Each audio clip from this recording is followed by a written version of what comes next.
se trata de encajar, no se trata de nominar.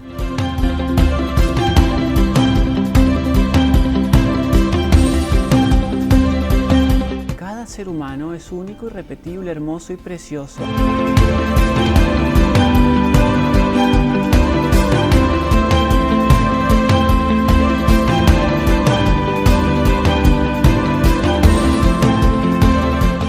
¿Cómo les va, queridos amigos y amigas? Bienvenidos. Aquí comenzamos un nuevo capítulo de Mujeres en Positivo y hoy tenemos el gusto de presentarles a una mujer que se animó a ser. Ella es escritora, es música, es compositora, es periodista, es médica especializada en psicoterapias, también es instructora de yoga y en técnicas de respiración y meditación. De la mano del presidente argentino Alberto Fernández, ella recibió el año pasado el DNI número 9000, que felizmente refleja su identidad autopercibida. Hoy, en conversación con Lorena Toso, nuestra periodista en Argentina, te presentamos a Illa Escribano, nuestra mujer en positivo del día de hoy. Comenzamos.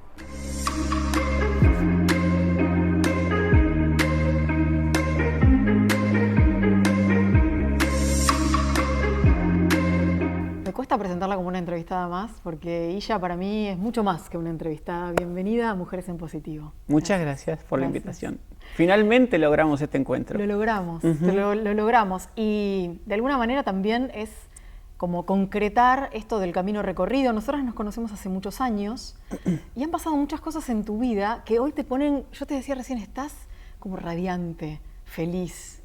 ¿Cómo lo sentís y cómo te sentís vos con todo lo que ha pasado en este último tiempo, año y medio, 2 años? Me siento como me ves, me siento en casa, así me siento. En casa, qué hermosa definición. ¿Cuándo se empieza a construir esa casa? ¿Y cómo empezás a construir esta que es hoy tu casa? Creo que el verbo es el gerundio, todo está siendo en realidad. Y creo que todo comienza, no sé, ni siquiera en esta vida, creo que mi alma viene de hace mucho. Así que creo que tengo un alma antigua. Creo, como decía Atahualpa Yupanqui, que no soy de anteayer a la mañana. Pero si quieres una respuesta más mundana, más terrenal, empezó este caminito el día que vine al mundo y aparecí en una clínica en Pergamino. Y ahí nací. Y ahí naciste. Dijiste Pergamino, dijiste Atahualpa. Que nació en Pergamino. Que nació en Pergamino. Hablas de pagos que me son bastante cercanos, yo que soy de Salto. Lo sé. Y ¿cómo es ese cambio de alguien que nace en una ciudad pequeña? Pergamino es una ciudad relativamente grande, pero al lado de Buenos Aires es una ciudad pequeña. Y todo lo que después empezó a pasar en tu tránsito por esta ciudad, pero también por el mundo. Vos viajaste mucho. Viví por muchos lugares, en muchos lugares, sí. Ese tránsito, ¿cómo te fue construyendo a vos en tu personalidad, en tus cambios internos, en lo que vos querías para esta vida? En realidad fue al revés, porque yo nací en Pergamino, porque mi abuelo era obstetra y me fueron no a parir, sino a cesarear allá. Cesarear es hermoso. Es un nuevo verbo que acaba de inventarse. Sí. Y viví siempre en Buenos Aires, pero bueno, iba mucho en las fiestas, a Pergamino, toda la familia materna es de allá, y aprendí muchísimo de la gente, del lugar, los personajes. Aprendí muchísimo en Pergamino. Tengo gente muy querida, lugares muy amados. Mi abuela, que era un ser que amaba muchísimo, me encantaba ir a su casa. Y después, cuando empecé a viajar y a vivir en otros países, y bueno, cuando viajás y vivís en otras sociedades, con otras personas, con otras culturas, no tengo que explicar nada. Claro. Te abre la cabeza, te abre horizontes, te invita a desconstruir verdades que vos creías que eran verdades o cosas que te habían impuesto por la fuerza y la coerción. Creo que es muy importante salir, ¿no? No necesariamente vas a crecer, no necesariamente vas a llegar a algún lado viajando, pero sí te ayuda a abrir un montón de horizontes y descubrir nuevos mundos. El mundo que yo estaba buscando a fin de cuentas era el mundo interno, pero como ese viaje externo creo que no era más que una manifestación de una búsqueda de quién soy. En ese tránsito de esta vida hay un montón de definiciones para Illa. Podríamos decir que sos periodista, que sos médica, que sos música, que sos instructora de meditación y que trabajas mucho con la energía de la gente, con las almas de la gente, que eso es hermoso. A mí me encanta que vos puedas, desde lo que te pasa a vos, transmitirle a muchas personas esos aprendizajes. Si tuvieras que definir a Illa, ¿qué dirías? Todo el mundo tiene como una manía de definirte. Y yo creo que la frase es: no se trata de encajar, no se trata de nominar, no se trata de definir, se trata de florecer. Qué hermoso. Ahora, volviendo a tu pregunta, para no evadir y no ser una persona evasiva, ¿cómo me podría definir? No soy eso que mencionaste, hago eso, o son mis oficios. Bien. Pero creo que soy un espíritu o un ser espiritual viviendo una experiencia humana. Hay un montón de cosas para que podamos contarle a quienes nos están viendo y que sirven de algún modo, y entiendo que vos por eso decidiste hacer públicas muchas de las cosas que te fueron pasando en estos últimos tiempos. Vamos a tratar de que en un par de esos hechos podamos resumir lo más importante. Dale. Creo que hay un mojón sumamente importante, que es el momento en que vos recibiste un nuevo DNI. Eso ocurrió hace muy poquito, esto es de hace un año y algo aproximadamente. Año y medio, ponele. Aproximadamente. Y menos que año y medio. ¿Cómo fue el momento? Ese momento que imagino debe haber sido espiritualmente muy importante, pero también sabiendo que estabas haciendo algo que hacia el afuera, pero no hacia el afuera, digamos, del que dirán, sino hacia el afuera de muchas personas que a lo mejor podían reflejarse en vos, también era importante. Para mí fue algo muy importante porque también desde lo personal fue algo muy fuerte. Te contaba recién fuera de cámara que era de las primeras exposiciones que yo tenía con mi identidad. Sí. Después de toda una vida de haberme vestido de esa forma en la clandestinidad, en el anonimato, con culpa, con miedo, con vergüenza, con una autohumillación.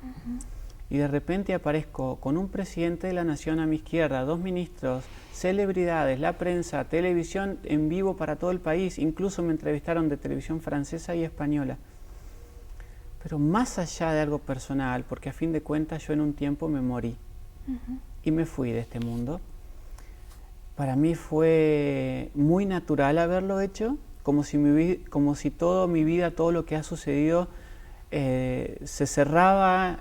Obviamente no es el único capítulo de mi vida, pero le daba un sentido a mi vida. ¿A qué vine yo a este mundo? Y si por ese hito más en un camino de la lucha por los derechos ni siquiera de un colectivo, del ser humano en general, sí. Porque puede ser trans, gay, lesbiana, cierto peso corporal, cierta clase social, ciertos orígenes, cierta etnia, cierta religión, cierta creencia de lo que fuera. Entonces, en ese caminito de poder entender que en este mundo cada ser humano es único, irrepetible, hermoso y precioso, y al mismo tiempo somos parte de una totalidad. Entonces, que en un jardín cada flor pueda manifestarse tal cual es, dije, si este acto yo puedo convidarle al mundo de eso, mi vida cobra un sentido, y cuando me muera y me pregunten cuánto amor di y cuánto autoconocimiento obtuve, pueda responder mucha en las dos.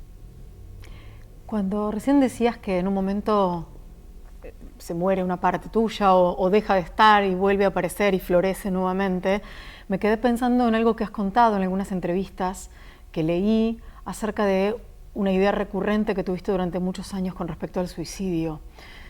Transformar eso en vida, ¿cómo fue para vos y si hay algún clic que vos encuentres en ese tránsito?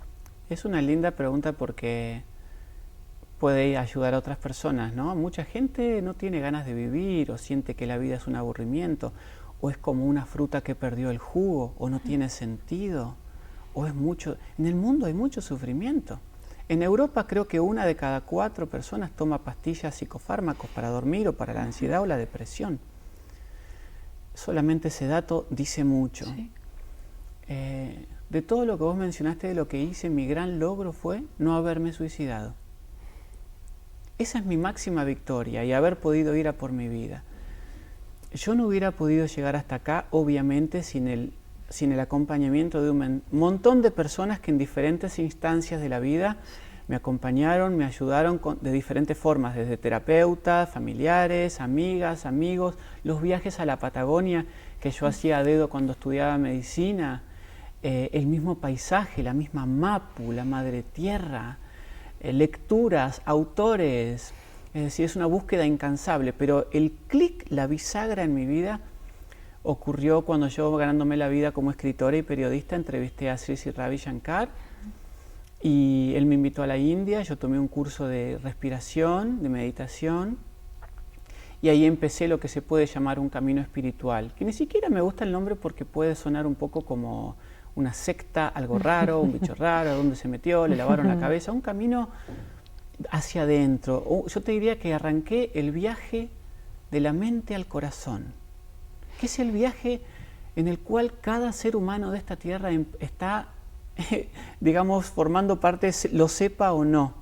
Yo escribí una canción que dice: cada gota de agua que baja del cielo, cada gota de agua que baja del cielo, sueña con volver al mar, que en su vientre de agua generoso acepta ríos de cualquier lugar, no discrimina, recibe amorosamente, incluye. Y ahí empezó mi gran cambio, y es el día de hoy que después de 20 años, todas las mañanas de mi vida arrancan igual. Tomo 1 o 2 vasos de agua tibia, hago 10 a media hora de asanas, de yoga, de posturas, después hago pranayamas, después medito y después leo conocimiento védico. Eso no lo negocié por nada en el mundo. Creo que el amor es desapego, pero a eso me aferré con uña y dientes. Y eso me salvó la vida. Seguimos recorriendo la vida de Illa Escribano, nuestra mujer en positivo del día de hoy, quien a sus 50 años logró unir quién era con quien siempre había sido. Argentina tendrá mucho que modificar, pero verdaderamente es uno de los primeros países en el mundo en sancionar una ley de identidad de género. Esto implicó un tremendo avance en materia de derechos al permitir que las personas trans sean inscritas en sus documentos con el nombre y el género vivenciado. Hacemos ahora un breve corte y a la vuelta te vas a enterar de lo que opina la gente en la calle con respecto a la identidad de género. No te lo pierdas, ya venimos.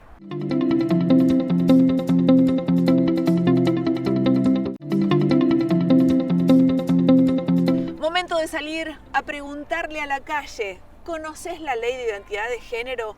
¿Considerás que es necesario un cupo laboral trans? ¿Hay verdadera aceptación de la identidad autopercibida o todavía queda camino por recorrer? Esto es lo que la gente opina en la calle.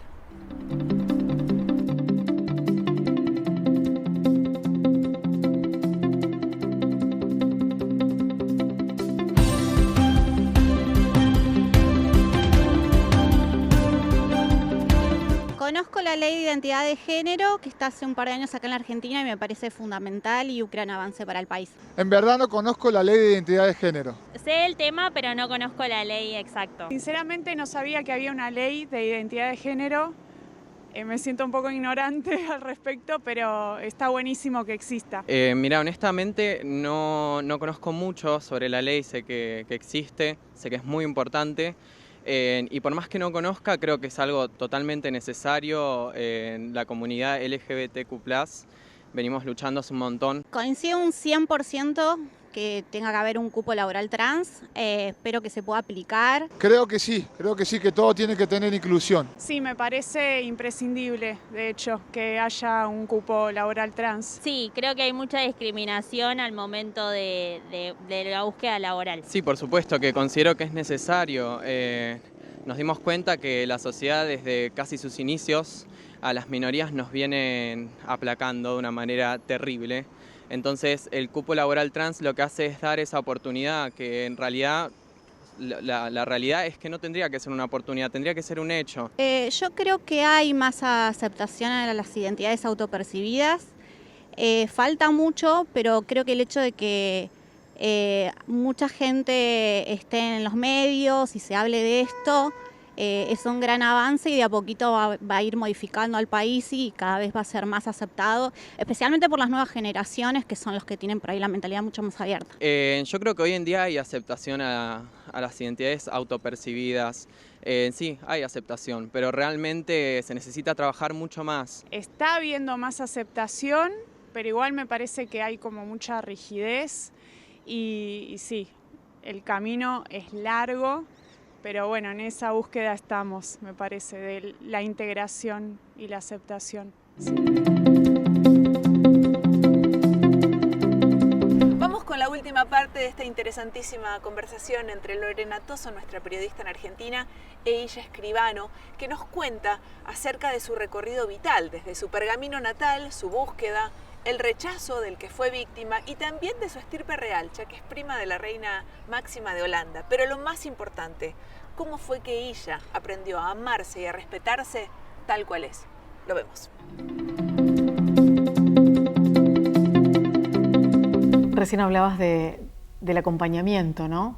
De esos amigos, de esas personas importantes que han estado rodeándote para, digamos, tener ese lugar en el que uno necesita muchas veces apoyarse, un hombro, un abrazo en el momento indicado. Y yo sé que es parte de lo, por ahí, de lo negativo de este camino, pero ¿qué pasa con el tema de la familia? ¿Cómo lo vivís vos al hecho de haber tenido que, de alguna manera, renunciar, aunque vos no fuiste la que elegiste renunciar a tu familia? ¿Cómo es esa renuncia? Primero, me parece interesante el pensamiento binarios en el cual nos convidaron a pensar. Vos recién mencionaste negativo. Las cosas son. Es la mente la que la califica de negativo o positivo. Un montón de tormentas y situaciones durísimas que yo he tenido que atravesar me trajeron hasta acá. Y eso que pareció una maldición me hizo más fuerte, más estable, más segura, más madura. Me obligó a desarrollar talentos o habilidades que yo ni siquiera conocía que tenía. Vos igual y en cualquier persona con la que conversemos igual. Entonces, de vuelta, para no sentir que estoy escapándome a tu pregunta, ¿fue difícil al principio? También entiendo que nada es una fotografía, que el verbo no es infinitivo, que el verbo es gerundio, todo está siendo.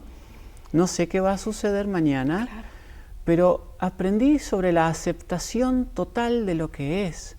Y entiendo que el momento presente es inevitable y es perfecto.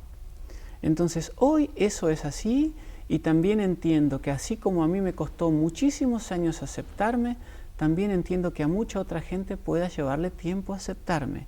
Si algún día me vuelvo a reencontrar, very good, y si algún día no me vuelvo a encontrar, very good, y gracias por todo lo que me han dado, que no es poco.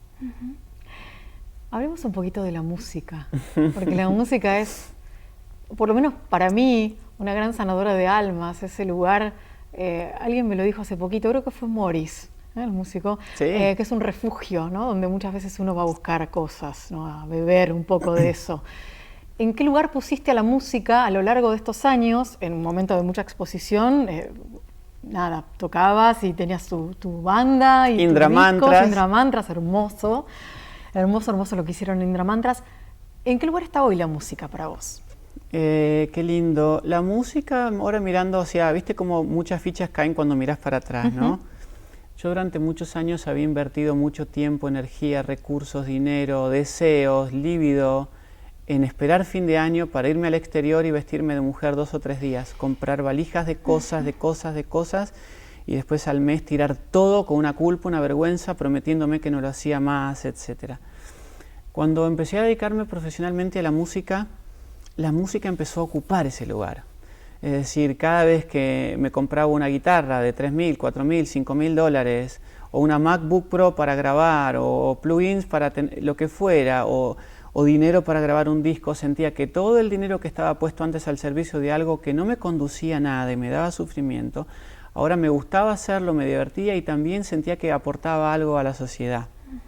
Vos has estado en algún concierto de Indra Mantras y viste la energía que sucedía. Maravillosa. Entonces, en un sentido, la música ocupó ese lugar, transformé todo eso en algo, si querés, más de luz.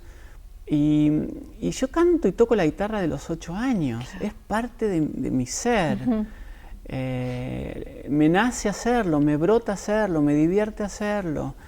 Y de vuelta, cuando empecé a conocer la India y las cosas de la India y los mantras, y empecé a amalgamarlo con el folclore, el candombe, la música folclórica uruguaya o brasilera, MPB, o los Beatles, o Queen, o Pink Floyd, pop británico, o rap, o reggae, y mezclado con mantras, me parecía súper divertido. Grabé 5 discos con ese proyecto. Hermoso proyecto. Y me terminó llevando a la casa de la mujer de George Harrison, que me invitó a cenar a su casa a raíz de una canción que compuse en homenaje al Beatle. Entonces, mira las cosas de la vida, ¿no? Los únicos límites están en nuestra propia mente. Definitivamente. No podrías haberlo dicho mejor. Definitivamente. Definitivamente. Y ya, además estás escribiendo tu biografía, eso seguramente llegará hacia finales de este año. En toda la furia. Y no sé si llego. Pero me imagino que además estarás poniéndole una cantidad enorme de esa luz que fuiste adquiriendo en este tiempo. ¿Qué esperás contar o qué pensás que va a recibir el que lea esa biografía tuya? No tengo la menor idea.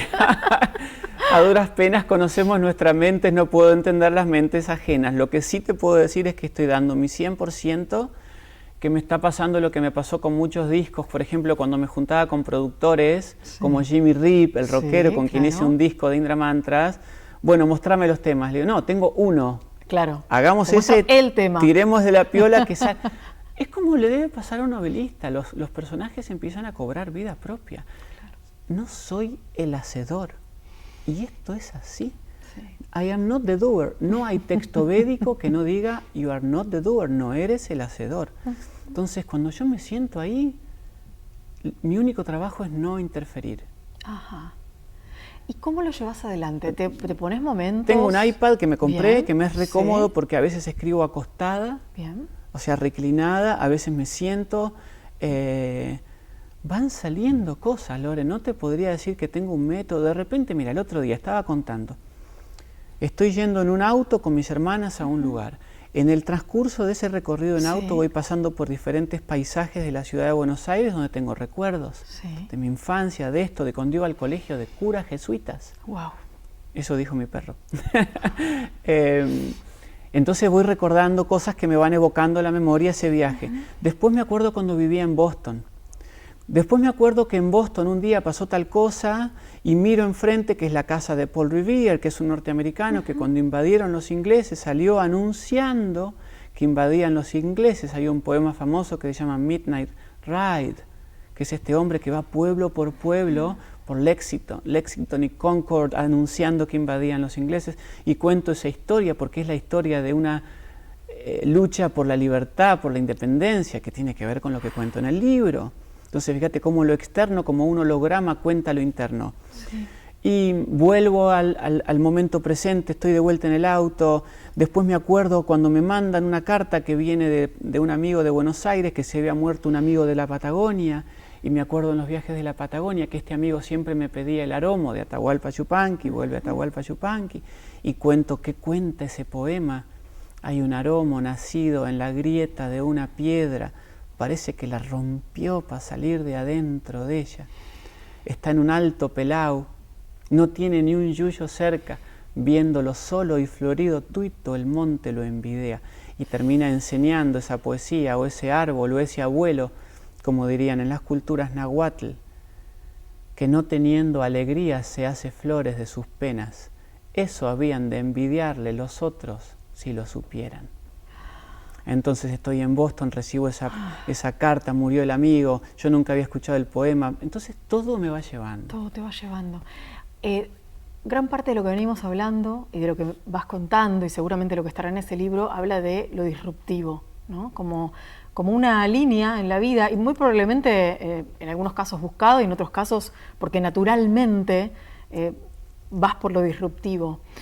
¿Qué cosas sentís que fuiste logrando, pero no para vos solamente, sino a lo mejor abriendo caminos en otro sentido? Todo lo que me dice la gente cuando publico cosas son dos palabras que se repiten mucho, inspiración y coraje. Yo creo que puedo inspirar a cualquier persona a que pueda ser quien es. Más allá del género o una identidad sexual, dónde querés vivir, de qué querés trabajar, si querés vivir sin tener hijos y sin casarte, o hijas o hijes. Sí.